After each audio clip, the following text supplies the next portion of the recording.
Okay, well, good evening and welcome to our virtual Advanced Clean Fleets Workgroup meeting sponsored by the California Air Resources Board. So before we begin, I want to let everyone know that we are providing Spanish translation services for tonight's meeting. We will now provide instructions on how to listen to this meeting using the Zoom interpretation service channel. So let's see if we can get our slide up.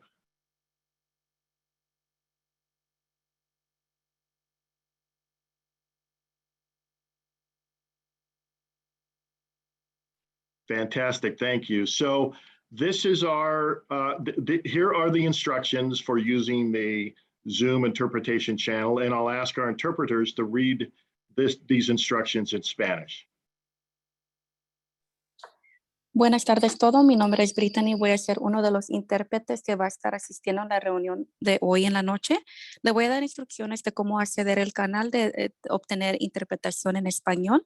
Nosotros tenemos servicios de interpretación en español. Si algún asistente o alguna persona desea escuchar esta presentación en español, por favor busque en su pantalla este icono de interpretación. Va a haber un globito abajo que dice interpretación. Bueno, los tres puntitos, le va a hacer clic, va a buscar Language Interpretation y va a buscar el canal de Spanish o español. Y ya después que ustedes hagan clic en español o Spanish, va a poner Mute Original Audio y después va a poner Done o Finalizar, para que solamente pueda oír al intérprete hablando por medio del canal de español. Si tiene ayuda, si necesita ayuda técnica o si necesitas algún tipo de asistencia, no se dude en enviarnos un mensaje por medio de la cajita del comentario. Gracias. Great, thank you. And just a reminder, as stated at the bottom of this slide, this session is being recorded. So by entering this Zoom meeting, you are agreeing to being recorded. A copy of this recording will be made available on our website.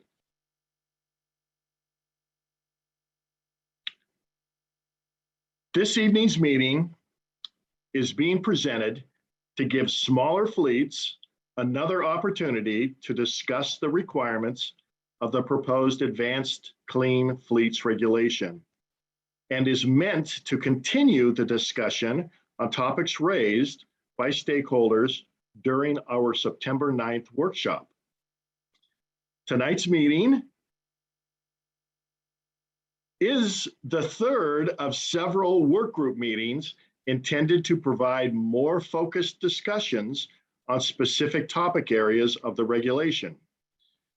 Additional meetings on the emissions inventory and a series of workgroup meetings on zero-emission vehicle fueling infrastructure are being planned. Details regarding these upcoming meetings will be made available on our Advanced Clean Fleets website. Our workgroup meeting this evening is part of our Advanced Clean Fleets regulatory efforts of achieving a zero-emission truck and bus California fleet by 2045 everywhere feasible, and significantly earlier for certain market segments, such as last mile delivery and drayage applications. The goal of this effort is to accelerate the number of medium and heavy duty zero emission vehicle purchases to help achieve a full transition to zero emission vehicles in California as soon as possible. My name is Craig During, and I am managing the efforts for the Advanced Clean Fleets regulation. I will be joined shortly by several of my colleagues, including Tony Brazil, branch chief in our Mobile Source Control Division, and Paul Arnasia, lead staff working on this regulation. Also joining us this evening are our presenters, Lashay Cobley and Harinder Figura. The purpose of this meeting is to allow smaller fleets and other stakeholders another opportunity to discuss the requirements of the draft regulation language that was released for public comment on August 25th. Our intention is to allow for full and open communication by all stakeholders.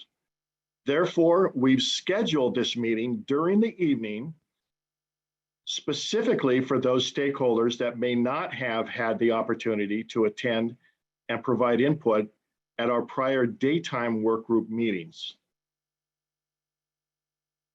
And as I previously mentioned, this is the third of several focused work group meetings being planned to discuss this regulation.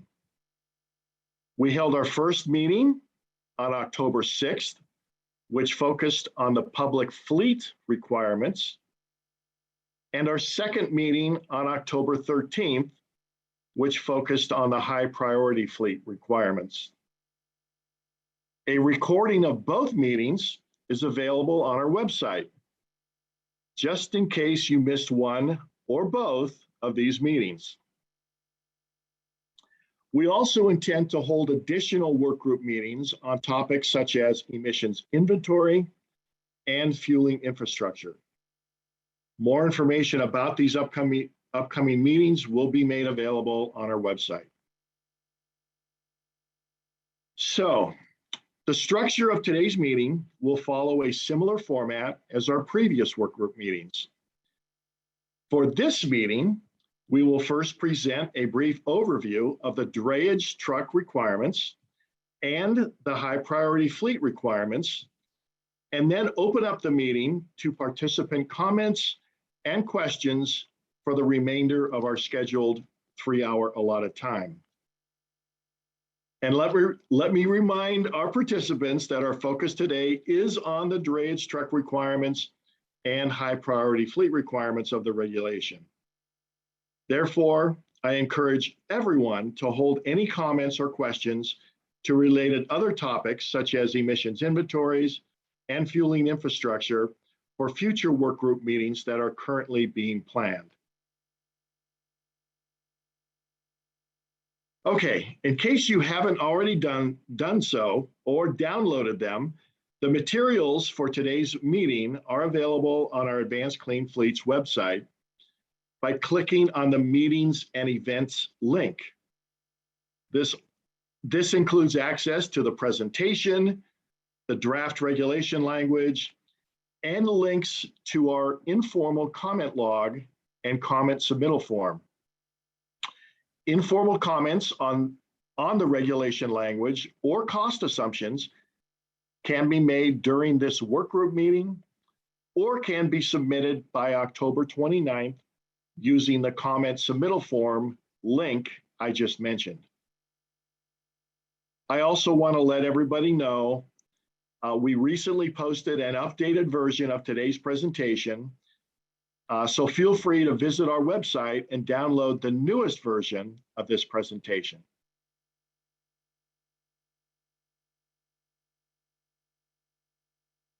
I would also like to point out that since our introduction of the Advanced Clean Fleets regulation in 2018, CARB staff have hosted several meetings to provide information to the public and to solicit feedback.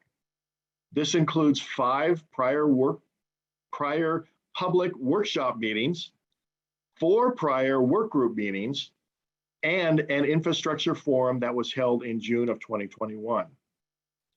In addition, CARB staff have conducted more than 160 individual and community-focused meetings with more than 75 different stakeholder groups and associations. With that said, we do plan to continue our outreach efforts with our stakeholders and communities as we move forward with the final development stages of this regulation. So let me remind everyone again that this meeting is being recorded and the recording will be made available on our website for those unable to attend or are simply interested in viewing it again. During the meeting this evening, the chat feature will not be available. Therefore, you will only be able to ask a question or make a comment verbally by raising your hand or using your microphone. We will call upon individuals in the order your hand was raised.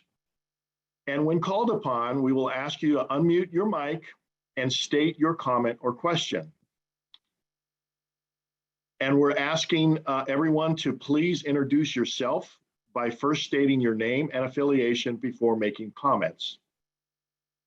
Due to the expected large number of participants, it would be very much appreciated if speakers could limit your comments to no more than 2 to 3 minutes so others have the opportunity to speak.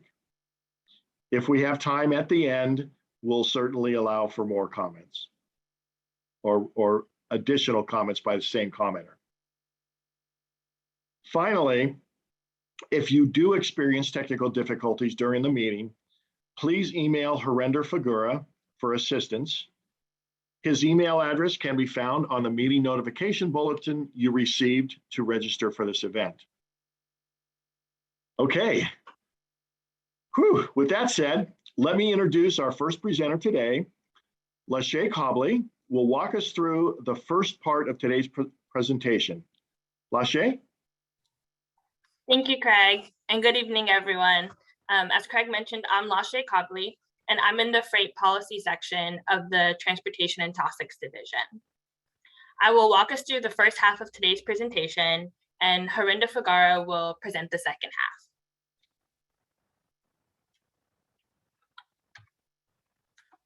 During today's presentation, we will cover some background information and give an overview of the proposed regulatory concepts for drayage and high priority and federal fleets. And then we will open up the floor to discussion.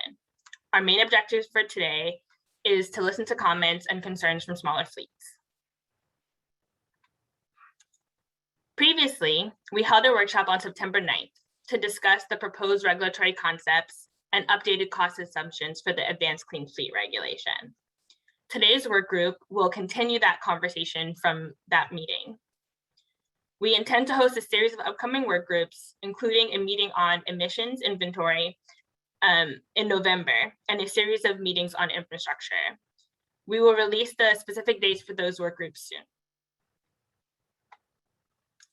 We posted a draft regulation language on our website in late August of this year. The comment period has been extended to this Friday, October 29th. Please visit the Meetings and Events tab on CARB's Advanced Clean Fleet webpage for any meeting materials, including the materials for today's slides. We'll be planning to take the regulation to the board in the fall of 2022. I'll now give an overview of the proposed requirements for drayage fleets.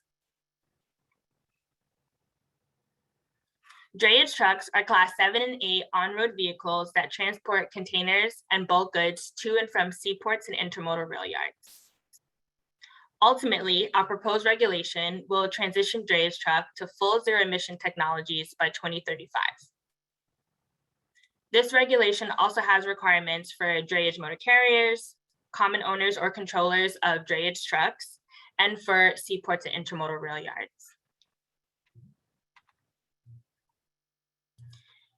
In order to transition drayage fleets to zero emission, staff is proposing that beginning in late 2023, all trucks registering for the first time in CARB's statewide drayage truck registry must be equipped and operating with zero emission technology. All drayage trucks must be registered with CARB and meet compliance standards. The proposal also aims to accelerate the transition of the older, dirtier combustion vehicles currently in the registry to ZEVs. To clean up this legacy fleet, we're requiring that each truck visit a California seaport or intermodal rail yard at least once each calendar year to remain in the registry as part of the baseline fleet.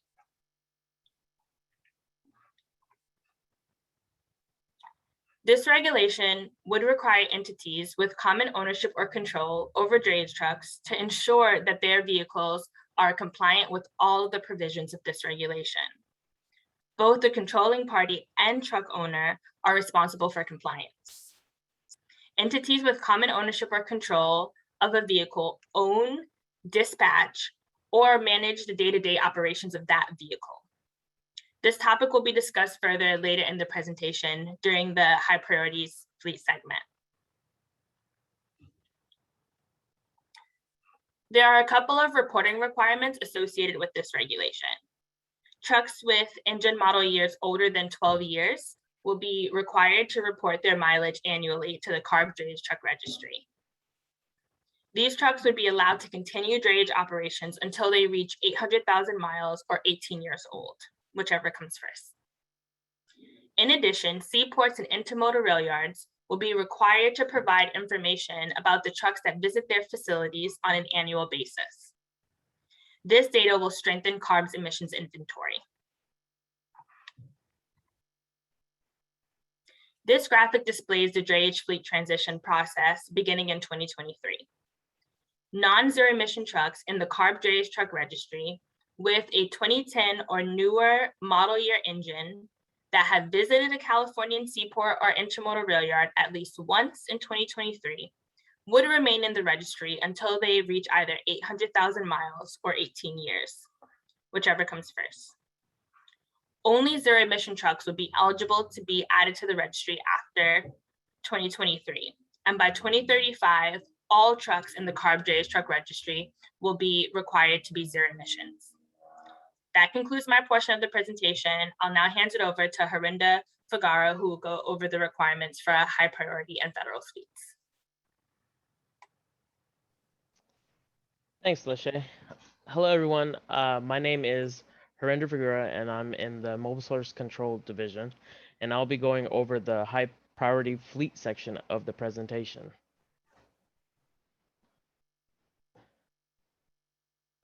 The scope and applicability of who would be affected by the proposed regulation applies to entities that own or dispatch 50 or more vehicles under common ownership or control, generate more than $50 million in gross annual revenue with at least one vehicle, federal fleets, hired fleets, subsidiaries, or fleet combination totaling 50 or more trucks.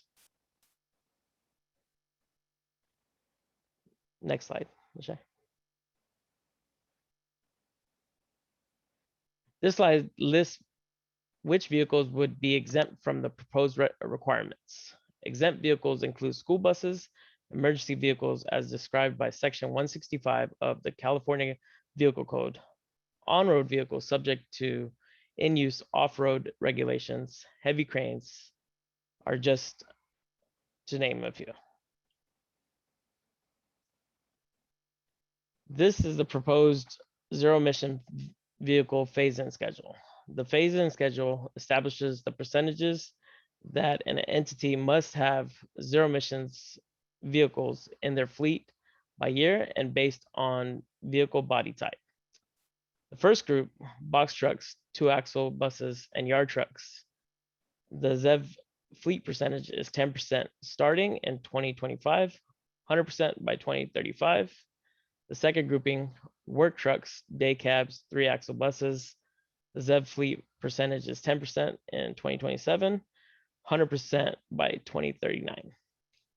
For grouping 3, sleeper cab, tractors, and special vehicles, the ZEV fleet percentage is 10% by 2030 and 100% in 2042. There is flexibility to meet the percentage requirements for fleets with mix of vehicle types. And as a note, NZEVs are treated the same as zero emission vehicles until 2035. Next slide, Michelle. There are two provisions that cover joint compliance situations that we'll go over today. A company with subsidiaries, parent companies, or joint ventures will have the option to comply individually or jointly. Second, companies which are under controlling parties, companies which are the controlling party must report all fleets that direct under common ownership and control and must meet the ZEV milestones which using the combination of fleets. This illustration is the corporate parent that has 3 subsidiaries under them They have the option to comply jointly, or they have the option to comply separately as 3 separate fleets. Next, we'll look into common ownership and control. Some examples of what this could cover include having the same motor carrier number, displaying the same name or logo, contractors who represent the company or the same company. All these would be considered examples of companies under a controlling party. This is not meant to include or address brokers for dispatching loads on ad hoc or limited basis or load board operations, as these situations do not have a common ownership and control aspect. This is a reminder for small fleets that are operating under the motor carrier and using the controlling party company logo, that they will need to make sure that the controlling companies are accounting them in the reporting. This next slide shows an example of fleets under the same motor carrier number. The motor carrier authority is responsible for reporting each vehicle under their fleet under common ownership or control, and for meeting ZEV milestone as one combined fleet.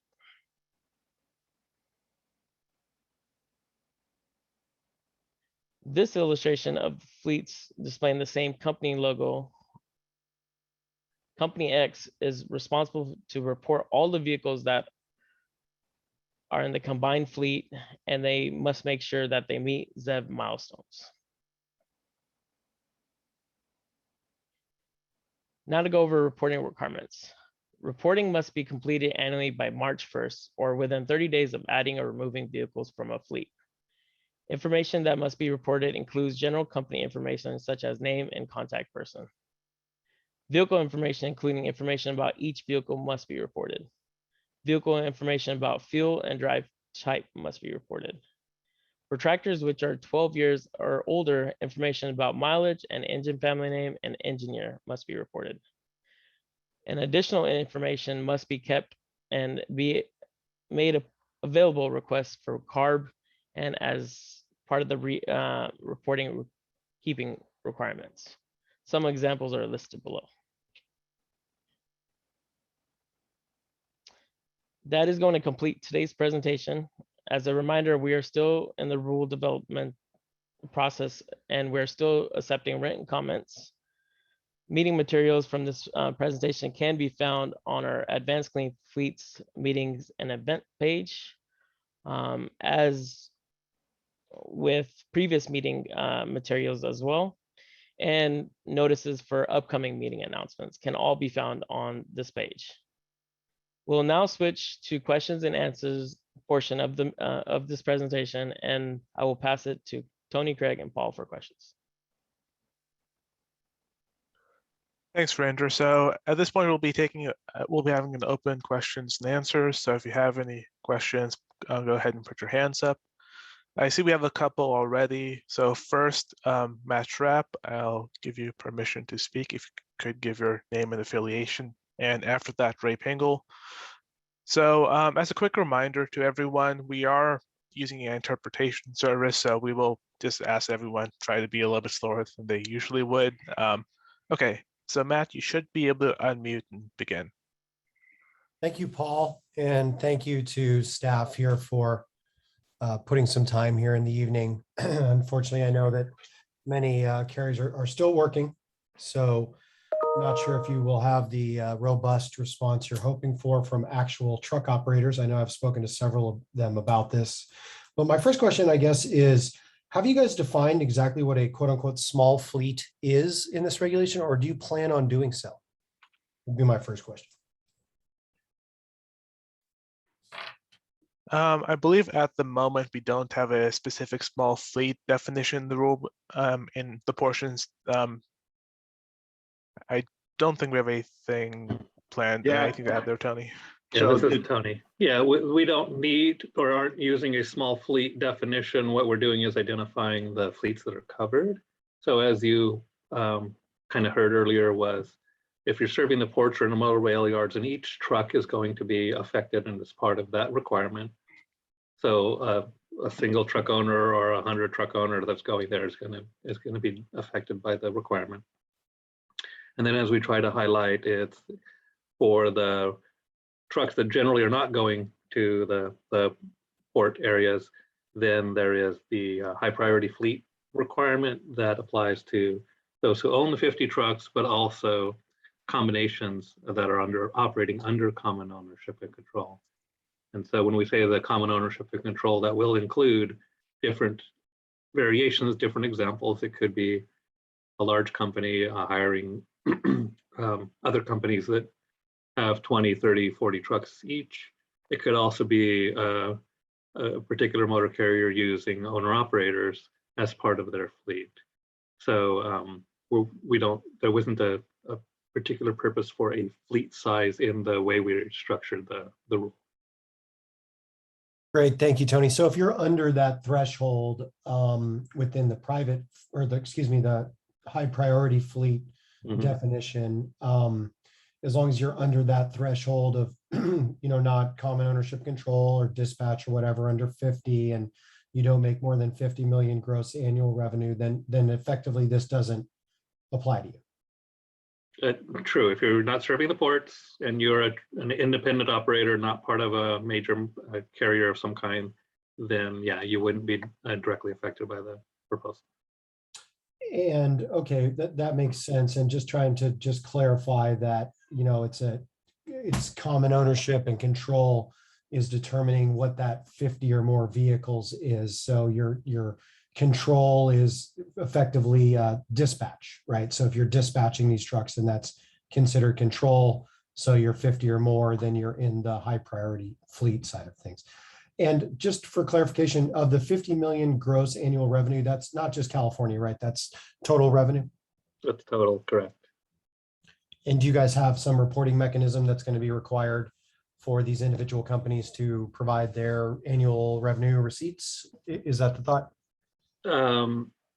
The language, I think that we've phrased it, I'd have to look at specifically, but is the way we could audit for information, generally relying on your tax records for it.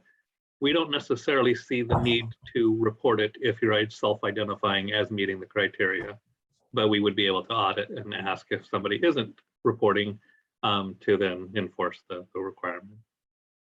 Okay, great. And all right, well, I appreciate it. I'm sure there'll be some good questions coming, so I'll just stow it for now. Thank you. Thank you, Matt. Okay, next I see Ray Pingle, and at the moment I don't see any other hands up actually. So if you have any questions, go ahead and raise your hand. Otherwise, this might end up being a rather short work group. Okay. So Ray, I've given you permission to unmute, give your affiliation and begin. Hi all, this is Ray Pingle from Sierra Club, California. I just have two questions here. So one, I want to make sure that I really understand what happens to the drayage trucks in 2035. So my understanding is that in 2035, you're basically going to scrap the old CARB port registry and start a new one, and only ZEVs can go on the new one. And one of the implications of that is if they're still, for those trucks that are still basically combustion engine trucks, but hadn't reached their lifetime cap of 18 years or 800,000 miles, then would they be allowed to continue driving in the state of California for other purposes other than drayage, or must they never drive on California roads again?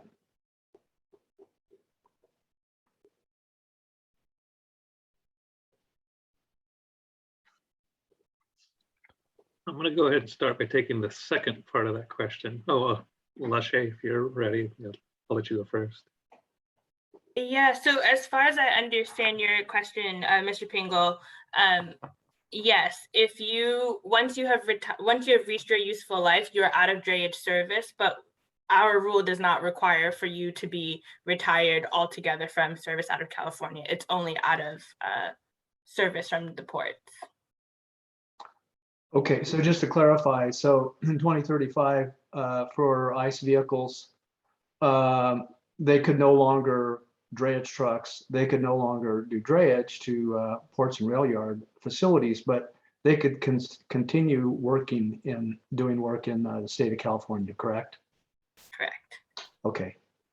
Okay, that's that question. And then the second question I have is, Tony, any update on when CARB will be able to share some of the results or de-identified summary data on the data that you collected as part of the ACT rule? So Ray, today I can't give you a specific date, but we are working on it. We've looked at the information and looked at it in aggregated form and looking at different ways of providing it as well. But as of today, I can't say exactly how soon that'll be.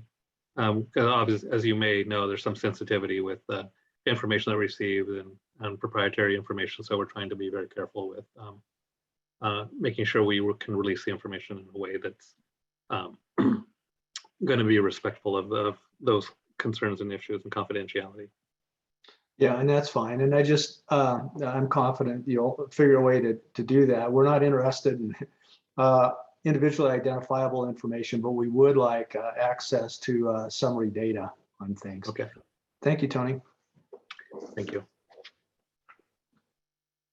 Thank you, Ray. Okay, next I see Richard Shi, and I guess after that, Matt Trapp again. So Richard, I'm giving you permission to speak. If you could unmute yourself, give your affiliation and begin. Great, thank you. My name is Richard Shi. I'm with PBF Martinez Refining Company in Martinez. And I had one question regarding what vehicles are subject to this rule. Under the definition of vehicle, it talks about equipment based on their gross vehicle weighting, and that is intended for use on highways.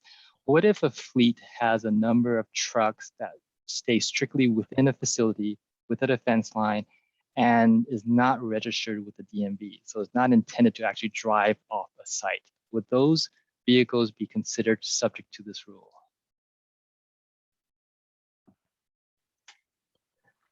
So, excuse me, this is Tony. Yeah, as we've written the language at this point, those would still be included. We did not put any language about registration. So any truck operating in California that meets the basic criteria would be included, including ones that are generally, as you're describing, off-road on a campus or some other property. If they were originally designed to operate on road, they would still be part of the scope of the rule. And so again, and so what I'll do is invite the people who are listening. We put out the language as we kind of described earlier. The purpose of that was to get feedback on it. I mean, verbally is good, but also if you have specific recommendations or changes you'd like to see, identifying what that is and why is very helpful for us in considering any updates or changes going forward. Okay, great. Thank you for that clarification.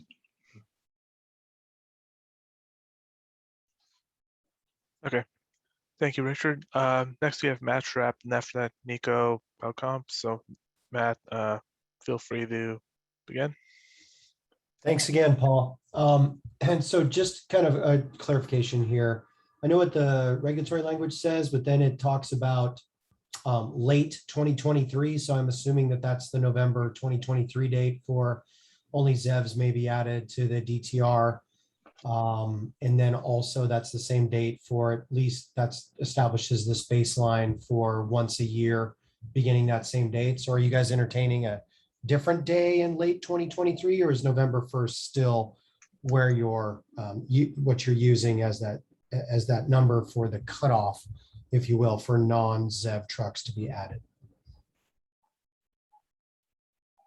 You're right. As the reg language states, it is November 1st. Okay. 2023.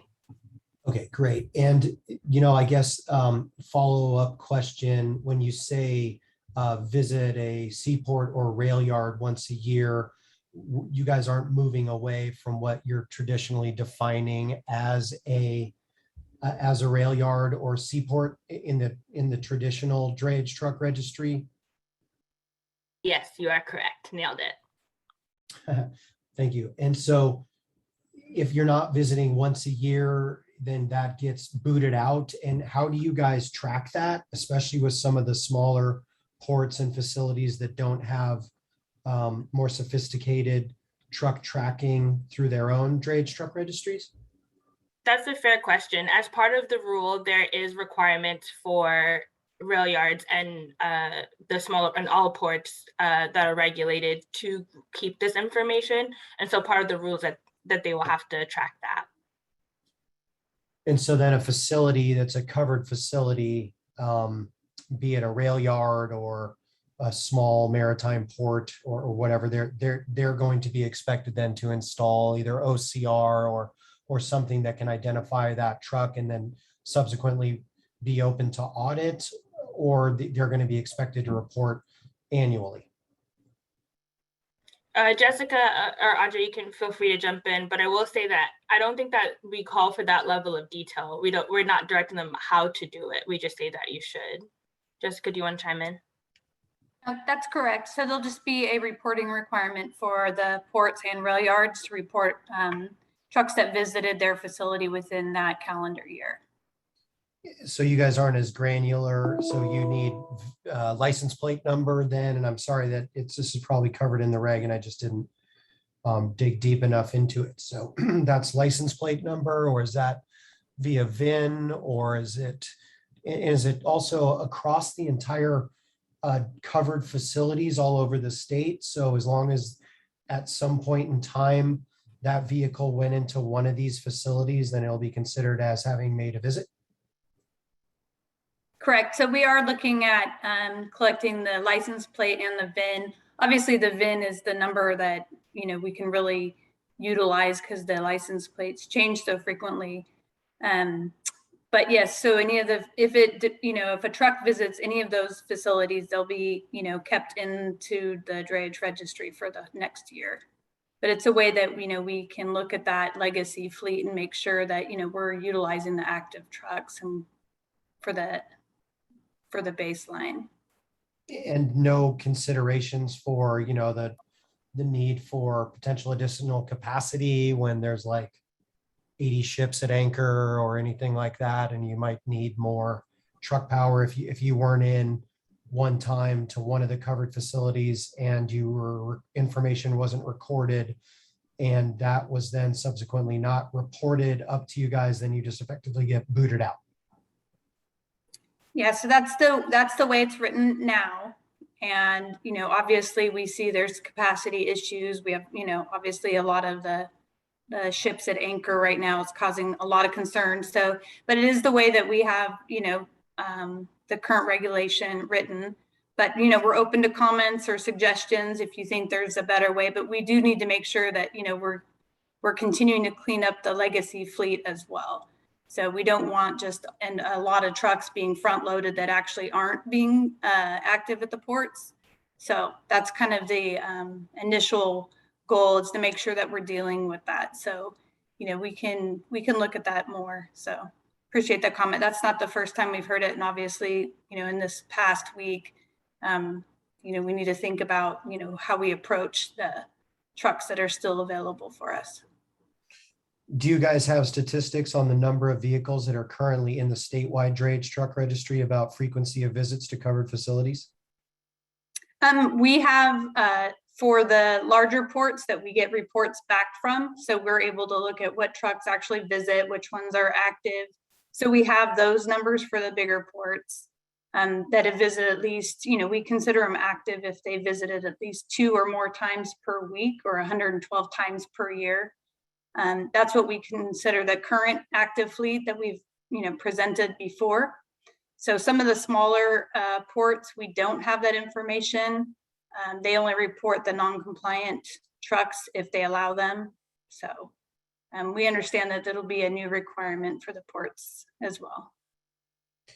And there's capacity. There's capacity that comes in from all over the country, obviously. So as long as that threshold is consistent about one visit, and with I guess streamlined record keeping standards for each of these facilities, I guess that is understandable, but there's concerns about available capacity during times of, let's call them cargo crises, and the need to have available capacity. So just, one time a year, if that's the standard, I guess that if you're not deviating away from that, I guess I wouldn't make it more stringent, especially if you start looking at what you guys consider frequent callers or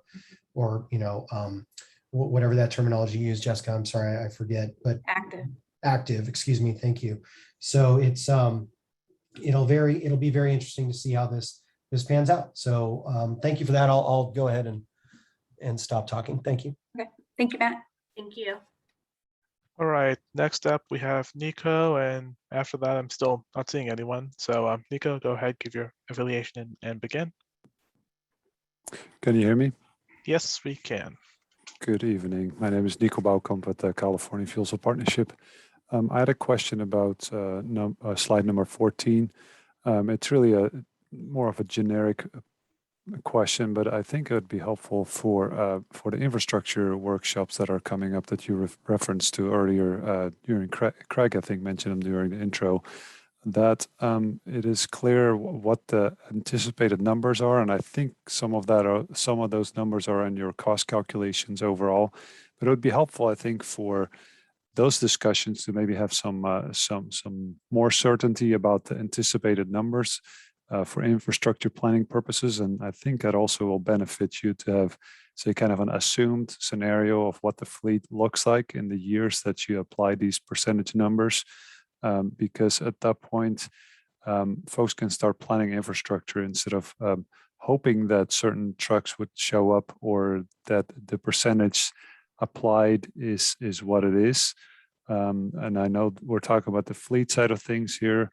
Would also be helpful to know your to have clarification or make it clear before those workshops that say the 10%, for example, on let's pick a category, the fleets of box trucks. So the first row, that the 10% is not just made up of 2-axle buses, for example, that all 2-axle buses make up 10% of the whole fleet, and box trucks, vans, and yard trucks don't have to address it. So that is also helpful for infrastructure planning purposes, because those buses are operated in a certain operational cycle, and they do not follow the same route or the same corridors, for example, as all the other options. So really the question is, could you give a scenario or an anticipated makeup of a fleet? So especially in the earlier years or the lower percentages, the 10 and 25%, that there is some assumptions across the board for everyone involved, what these fleets are anticipated to look like. So for those infrastructure work group or work sessions, folks can make some anticipated assumptions and work from that perspective, and really that applies to all the three categories on here. And if that's already clear, I think I've seen some numbers again in the cost calculations, but I'm not sure if that's necessarily what you will go by. And then also the question is like, can this be met by one of the vehicle classes in these three different rows, so the other ones can hold off, for example, or from an infrastructure perspective? Thank you.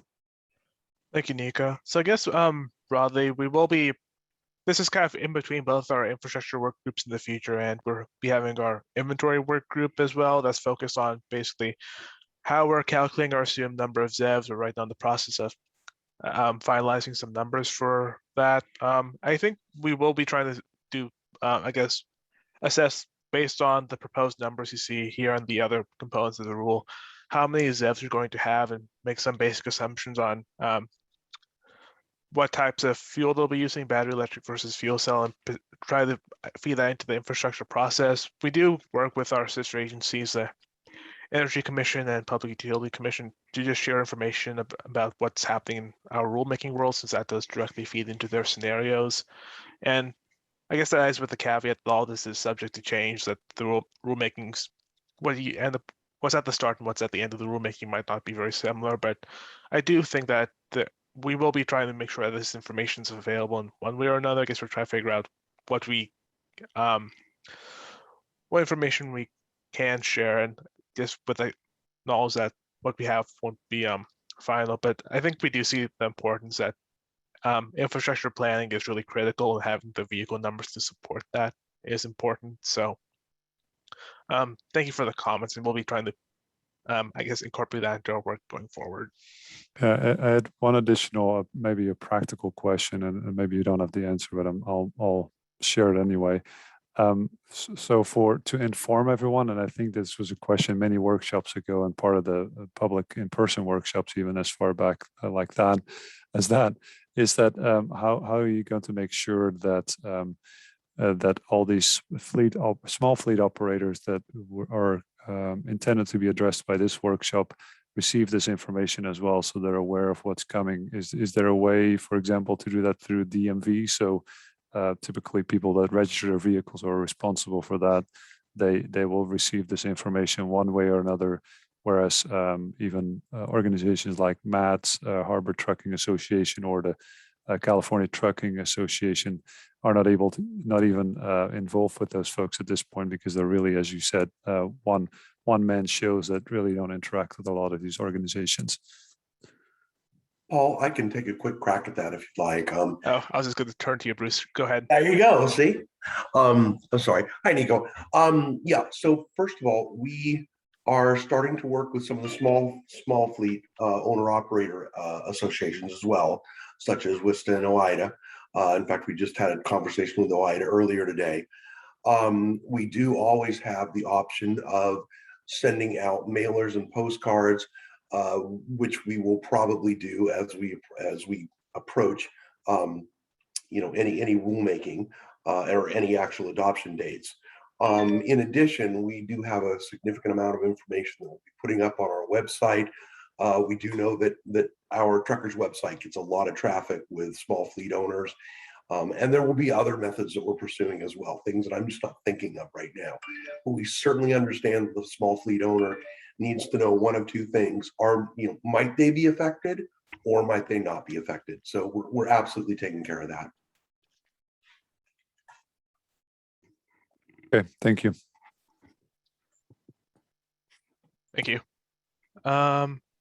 Okay, next I see Jacqueline Moore and then Lacey Robertson. So Jacqueline, I've given you permission to speak. If you can unmute and give your affiliation and begin.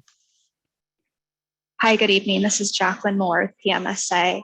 Leading a bit off of Mr. Strapp's comments on data collection and reporting.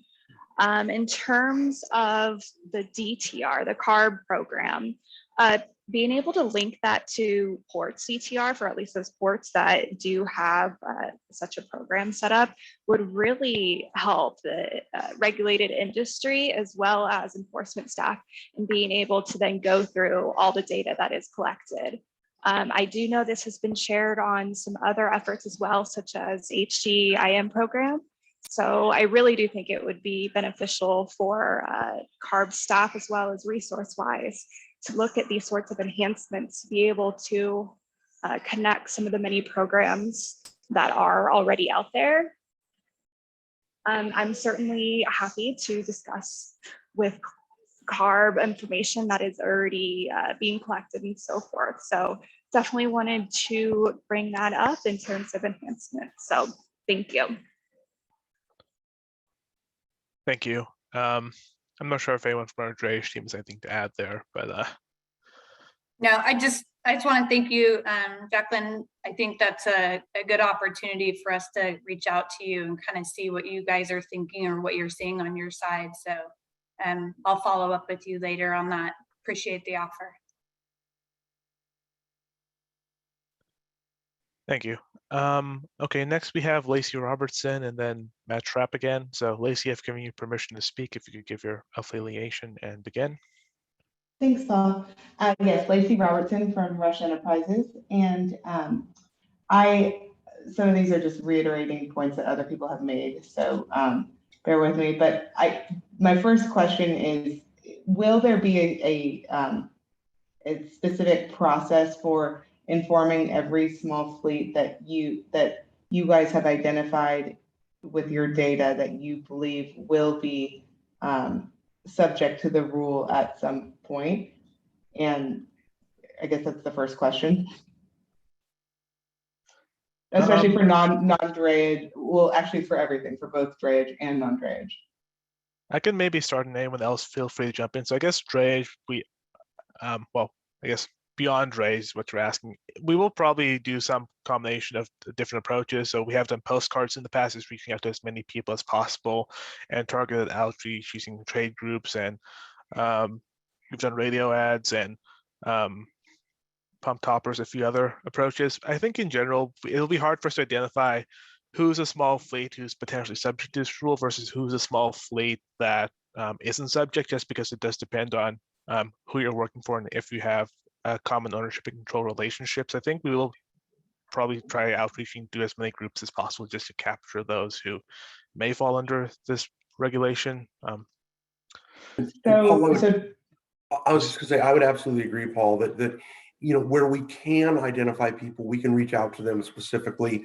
I think our main task at this point is to provide information that will help those small fleet owners determine whether or not they will be impacted, where we can't specifically reach out to specific fleets. Okay, so I guess the plan right now is really to rely on self-reporting and self-identification, and without really any enforcement mechanism for that is identified. Because if someone doesn't know, let's say, non-drayage, high priority, someone that would fall in the high priority fleet, but they're a small fleet, how would they know that whether or not they were in compliance, like if they weren't? This is Tony. I mean, that is part of the reason that we've put the requirements the way we've structured them. It's the controlling party is actually going to be the one responsible for reporting the truck information of all the trucks that they're directing and have under common ownership and control. So if you're a major motor carrier using owner operators under a definition or a relationship that meets the definition that we've laid out, you would actually be responsible to include those in your fleet, and you can clean up your own trucks or work with your other carriers to help clean up their trucks on whatever schedule makes the most sense for the fleet as a whole to comply. And so we do anticipate that part of that is going to be information exchange will occur as part of the process of entering into the agreements and whatever contractual approach they happen to use or whatever the business model is. So like for Tony, what about an example where it's like a manufacturing business, a smaller manufacturing business who they only own 5 trucks. They use their trucks to deliver goods, locally, but they meet the threshold of the 50 million. So how would how would they know that they're even subject to this? Because they trucks are an ancillary use to their business. It's not the primary driver for their business. Understood. Okay, I appreciate that. Okay. Yeah, so I mean, I think the part of the answer today is we don't necessarily have all of the answers on how to do that. When we did some of our past rules, one of the things that we did after the adoption date was to convene various group meetings with representatives from the industry to help identify what are the most effective ways to reach the affected truck owners.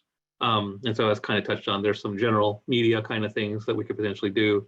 The emailers and mailing lists and direct mailers are other avenues, and then working through associations and so on to get information to their members is potentially something else that we could also be doing.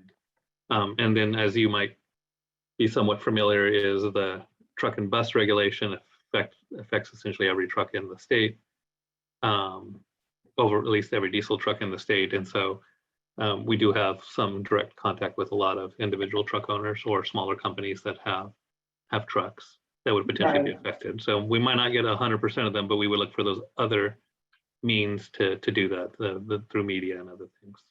So, okay, that's helpful. And so then in kind of pivoting off of that, are there any provisions for registration holds for enforcement under ACF, or is that not going to apply?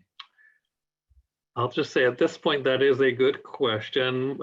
As most people may, or not most people, some may be familiar, the Senate Bill 1 does have requirements that the DMV will not register trucks unless that they are shown to otherwise comply with CARB regulations.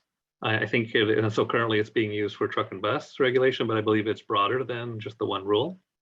So that's the closest I can get to answering the question. So, I mean, I think it's an avenue to use to be more effective for enforcement, we will. And to the extent we can't, then we might not be able to, but. Okay, I guess we'll just see, if you could provide clarity in upcoming workshops on applicability and timeline for that, that would be very helpful. I think it evened out the playing field for under the truck and bus regulation.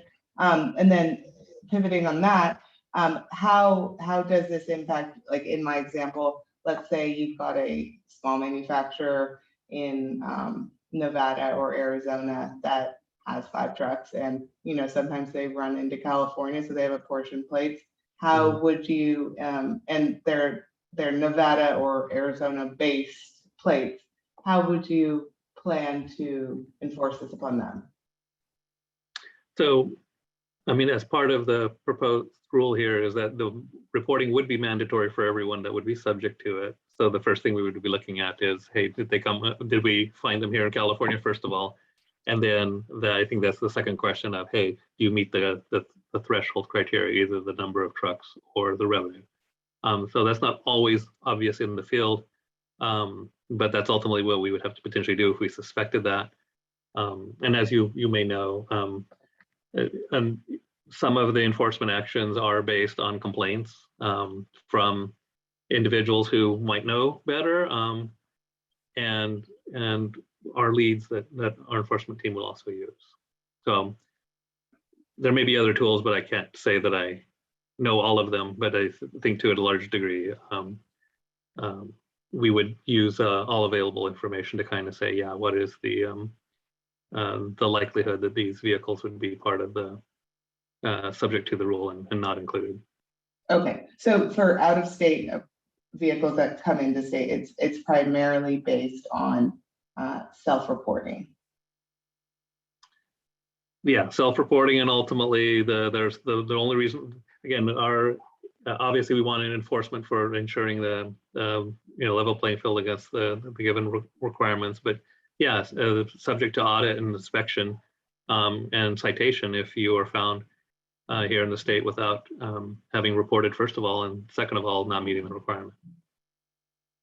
Okay, and then are you going to outline the process for, because again, if a small operator who maybe doesn't know about the regulation and that they were supposed to report because they have 5 trucks and they meet $50 million threshold, like what is the resolution process so that they can become compliant with the reporting, and then is there a timetable for them to play catch up, I guess, in terms of meeting their percentage requirements and all of that?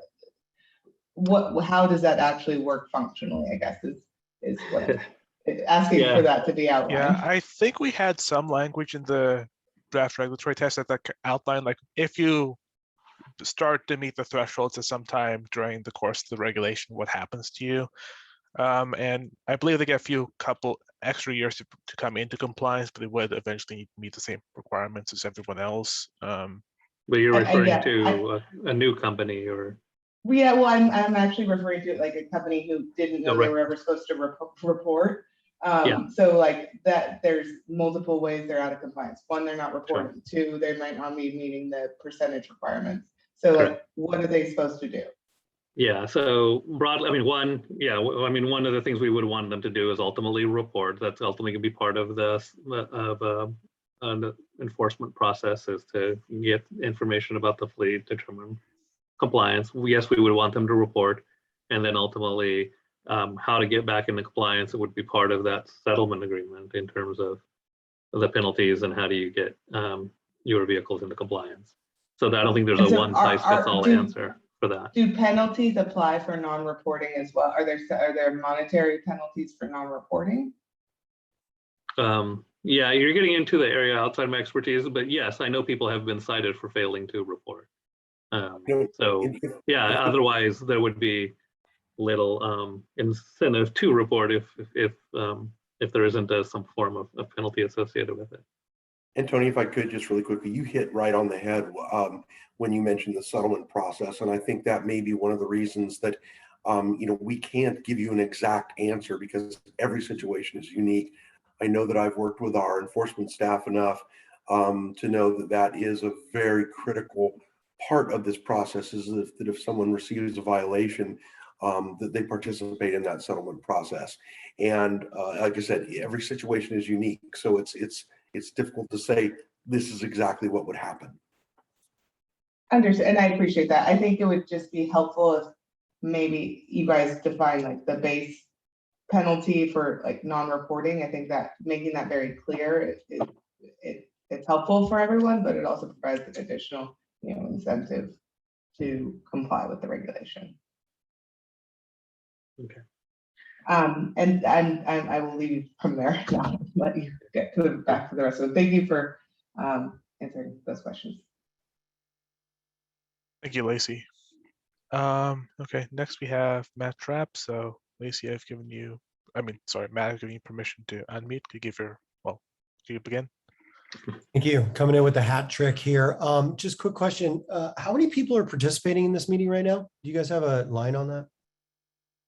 I'm seeing 60 participants at the moment. Cool. And I wonder if other people are making comments because either they're just sort of observing, or maybe the presentation isn't as drilled down as they were hoping. I'm not sure. But for me, I think Jacqueline brought up an interesting point that kind of had me raise an eyebrow, that you guys haven't started talking to the local drayage truck registries about how those two systems are going to communicate with each other. Did I catch that, or did I mishear that? I think what Jacqueline was asking, and Jacqueline, you can jump in here, is for a more robust system that would cover more rules, not just the drayage rule, but she was talking about HDINM and how there could be more of a consolidated system. Right. So yeah, that's what she was asking for in general. But in the other part of that is the current drayage truck registry has a web service where we essentially put out a file that has a list of all the trucks that are compliant. So we already provide that. We have a lot of different users, the ports, the rail yards. We're pretty open with allowing that list for the compliant trucks. It depends. I think we have, for the ports anyways, we have emodal. So there's just a lot of different uses for that currently, but I think she was talking about kind of a more consolidated system where it wouldn't, we wouldn't have multiple systems for this. Right. And the INM is one thing, but so how it works now, are you saying that you guys take your state data and populate the port truck registries?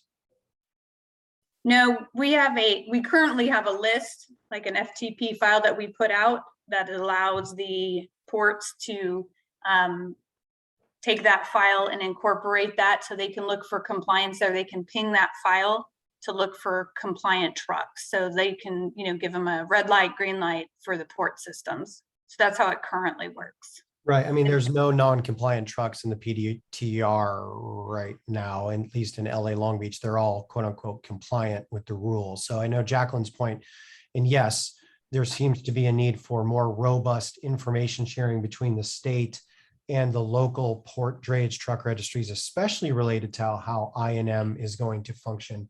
But now it sounds like that you guys then are going to set up this system again to have people do their reporting, and then you're just going to tell the ports, yes, that VIN, so to speak, is compliant. So if I am a concessionaire and I put in my trucks that are in there and I put in all the same information again, then it's basically cross-checked with the ARB system to make sure it's compliant, right? I mean, that's kind of how it works now.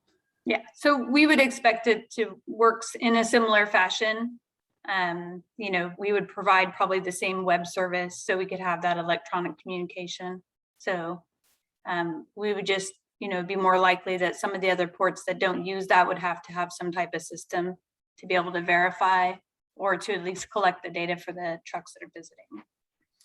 Right, and I guess on outreach, because you guys have all the VINs of every truck that would be registered into the Port Drayage Truck Registry as of now, Bruce had mentioned postcards.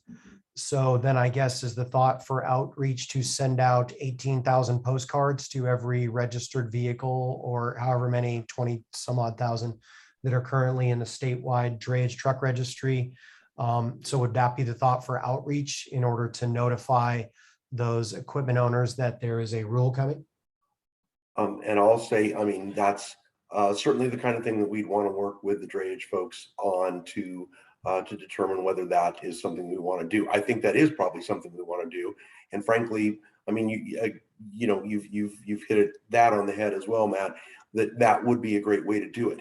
I mean, that is probably one of the most captive audiences, if you will, that we have. So, and you know, you mentioned 20,000 postcards. You know, that's kind of that's a medium-sized mailing and smaller for some of the mailings that we do. So, you know, if we had the addresses of those folks and it was the right thing to reach out specifically to them, yeah, I don't see why we would not do that. Okay, and that's encouraging. And obviously our organization and CTA, I imagine, will help with any outreach that you guys have. You know, OIDA, it's good you've spoken to them, but they would represent kind of those guys that are showing up to the ports, you know, maybe a handful of times a year, as opposed to some of the frequent callers. And I imagine in the ports drayage registries, they have information relative to frequency, as well as individual registered owner, whether you're a fleet, whether you're a single truck person, what have you. So I think that outreach is key, obviously. And I guess the next question begs to be asked, are you guys ever going to be doing another in-person type seminar meeting? Because there's limitations for some folks who don't have access to this Zoom format, and whether or not that's something that's on the radar, or is it still on a moratorium for in-person meetings via the state? Matt, are you talking about things such as our one-stop events?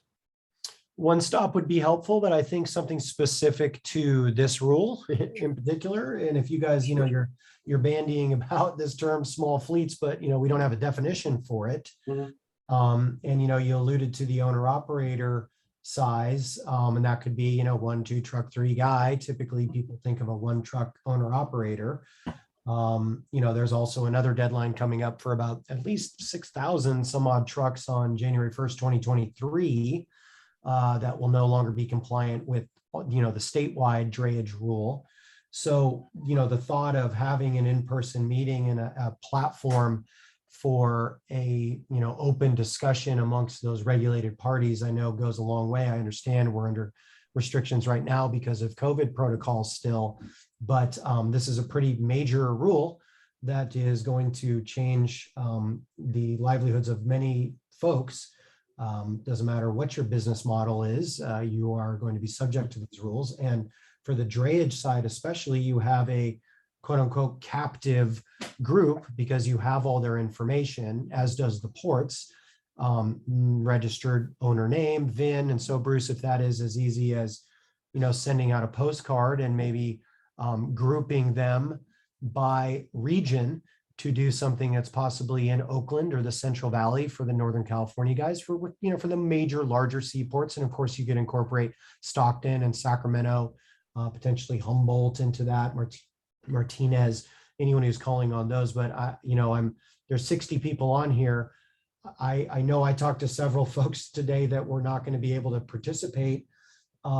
They would like to, but it's still difficult because there is a night shift that just started about 12 minutes ago here in the ports of LA and Long Beach. There's also night gates in Oakland at a couple terminals. So it's difficult to get out to everybody who might want to be interested. So having a Saturday meeting or something in person, I think would go a long way. We will obviously endeavor to try to educate our membership as much as we can, which includes owner operators and overlying motor carriers. But you know, coming from the state, or at least your guys' ability to travel and have those in-person conversations, I think goes a long way. You know, no, and we totally get that, Matt. I mean, you know, first of all, I would like to point out, and as you said, we know that everybody can't attend all the time. That's one of the reasons that we do record these. and we try and make that available and known. Absolutely. I mean, when it comes to outreach, and that's one of the things that I've been doing for quite some time, you know, I strongly feel that in person, and I think we see that with our virtual one-stops, that, you know, they're still good, but I don't think that they are as effective as in person. Where we can, I mean, I certainly want to get back to it. I think, you know, I think we will. As you pointed out, you know, we do have some restrictions. You know, things are maybe starting to shift a little bit on a, you know, on a very much a case-by-case basis. But, you know, I mean, we want to do everything we can to make this available to people, at least the basic knowledge, which includes working with some of the, you know, we've worked with some of the community groups that are very closely involved with ports. You know, I mean, we're looking at every avenue we possibly can to make sure that there's at least a knowledge out there that there's something that may affect them. That's great. And, you know, I know you guys said you've had 160 meetings on this rule. That's a lot of meetings. Obviously, I'm sure you're going to have several more leading up to the adoption. Obviously, we have the comment deadline has been extended. So, you know, thank you on behalf of many stakeholders out there for that. And I won't belabor it, but I think that, you know, the outreach is going to be key. The difference between the drayage side and the high priority fleet side should be separated because they are two different rules essentially under one single rule. So, you know, getting that information out, I think would be helpful. And hopefully other folks on the line here will make some comments and won't be, you know, scared or nervous or what have you. It's important that the staff here hear some perspectives that they're perhaps not getting quite of yet. So thank you again, Bruce and Paul.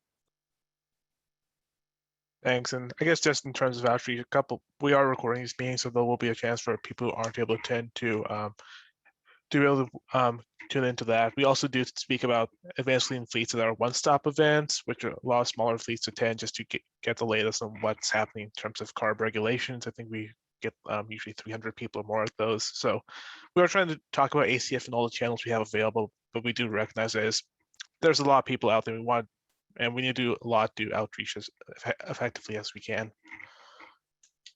All right. I don't see any other hands up. So if you have anything you want to say, now's the best time.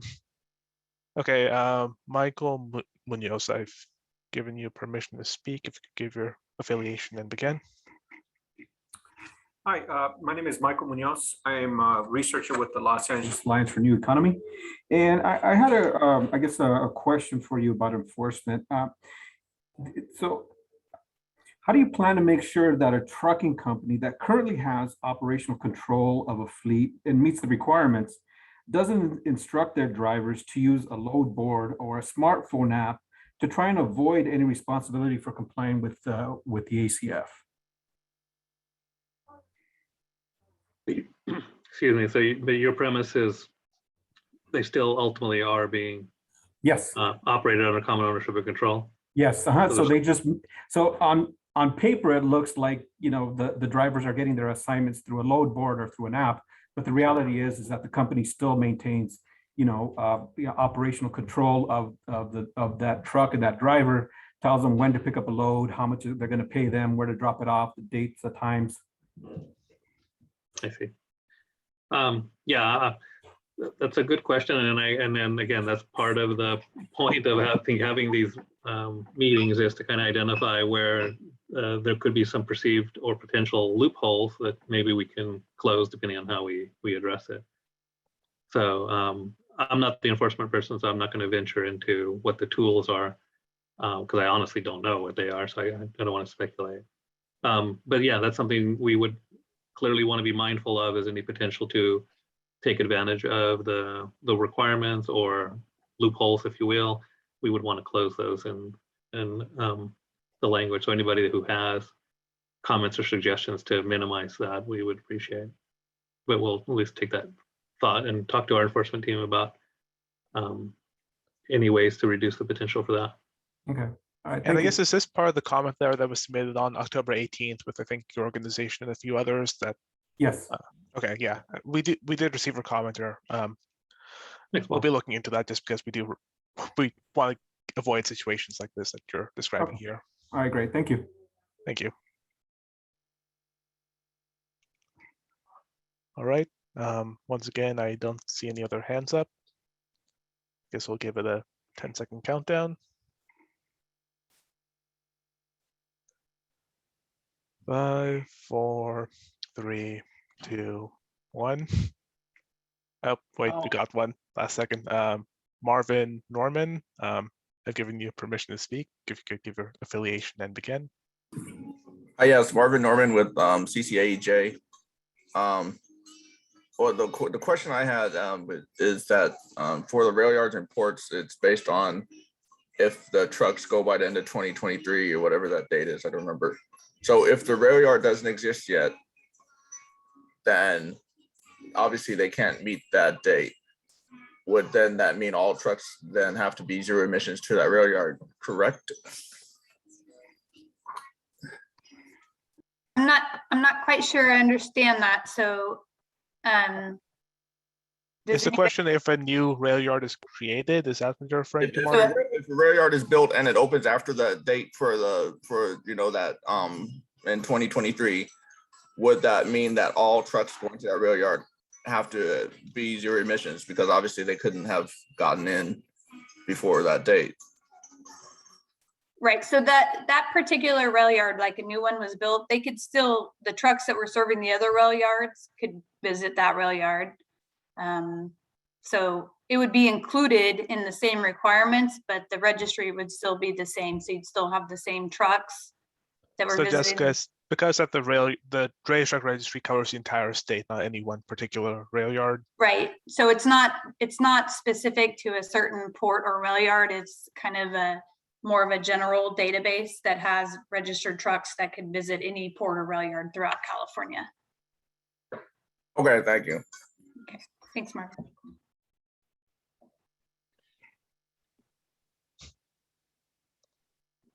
All right.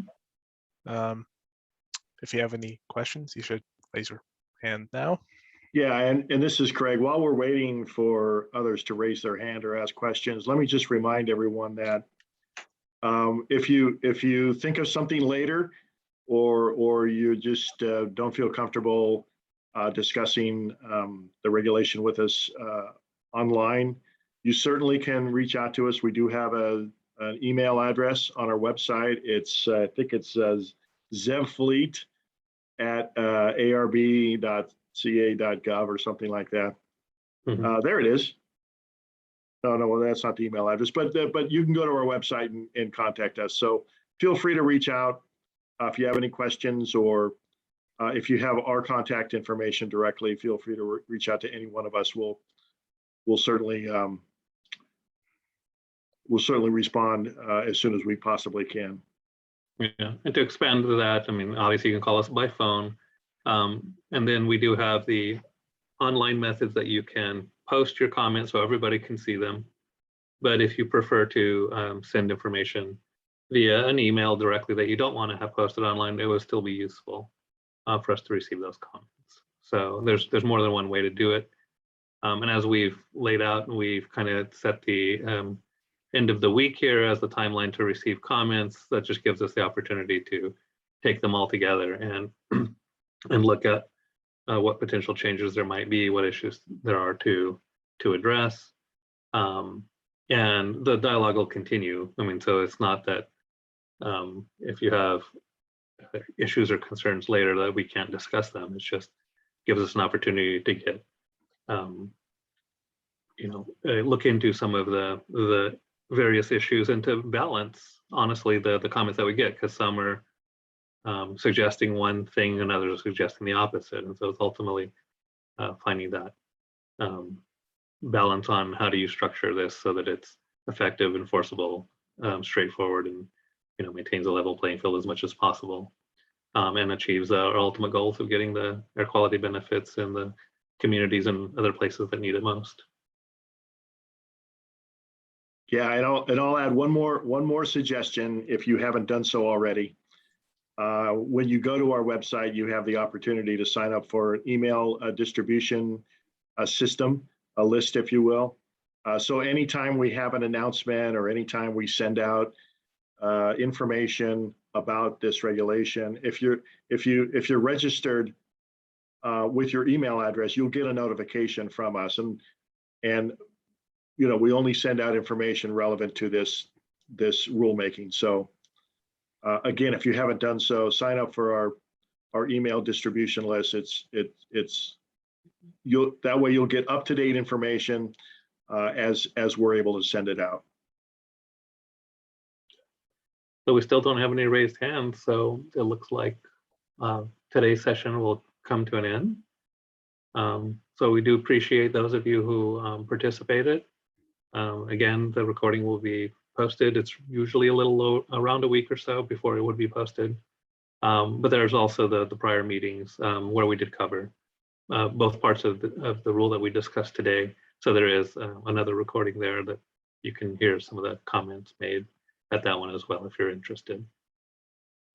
So with that, thank you all for participating, and we'll see you at the next meeting. Good night, everyone. Great, thank you. Bye.